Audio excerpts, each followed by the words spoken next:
मई 1974 में होंडा वालों ने 2 बंदे जापान से पाकिस्तान भेजे सिर्फ ये चेक करने के लिए पाकिस्तान में किस किस्म की मोटरसाइकिल कामयाब हो सकती है। वो लोग पहले Thailand, Malaysia, Indonesia, Iran, Philippine सब जगहों से घूम घाम के वो लोग यहाँ पे पहुंचे थे और जो कुछ उन्होंने इन सब मुल्कों में देखा वो जापान में कोई सोच भी नहीं सकता था। ये एक नॉर्मल बात है कि वहाँ बच्चा टैंकी पे बैठा और बीवी पिछली सीट पे, चौथा बंदा भी अपनी जगह निकाल लेता है।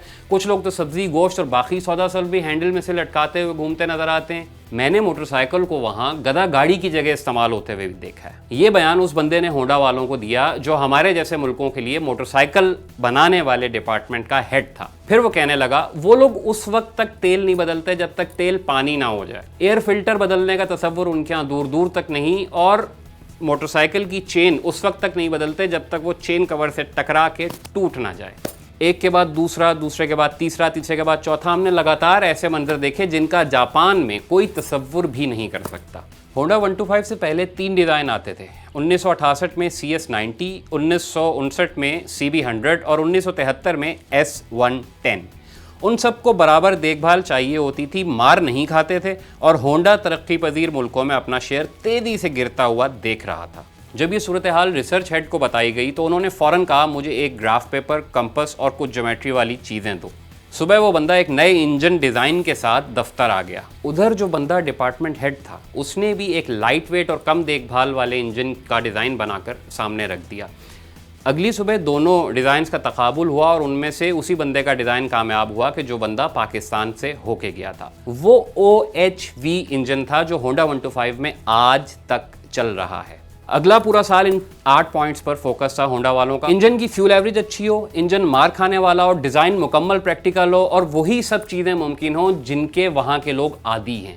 पूरी मोटरसाइकिल की देखभाल करना आसान हो, फ्रेम ऐसा हो जो 4 बंदों का वज़न और उसके साथ इजाफी वज़न भी बर्दाश्त कर सके, पेट्रोल की टंकी ऐसी हो कि बच्चा आराम से बैठ सके, मोटरसाइकिल का रंग और स्टिकर ऐसे हों जो ऑडियंस के लिए अपीलिंग हो, सीट लंबी हो, 2 के बजाय 1 सीट हो। पहले आपने देखा होगा मोटरसाइकिलों में 1 सीट आगे की अलग होती थी, पिछली अलग होती थी, वो ना हो, और पीछे कैरियर भी हो ताकि फालतू सामान रखा जा सके। दिसंबर 1974 में इंजन की फाइनल शक्ल सामने आई और उसे जापानी मिस्त्रियों के सामने रखा गया कि इसे खोलें और इसे दोबारा बंद कर दें।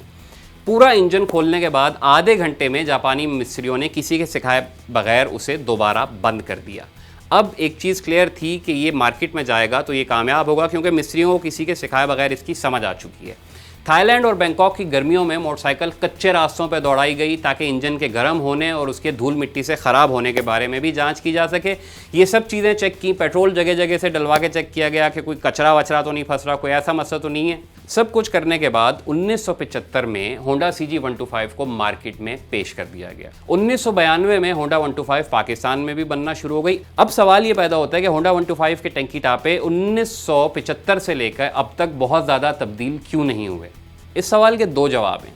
एक तो ये कि 2008 के बाद जापान में ये मोटरसाइकिल बननी ही बंद हो गई। चीन, पाकिस्तान, थाईलैंड वगैरह में अब भी ये बनती है, लेकिन जो भी रिसर्च एंड डेवलपमेंट होती है वो यहीं होती है।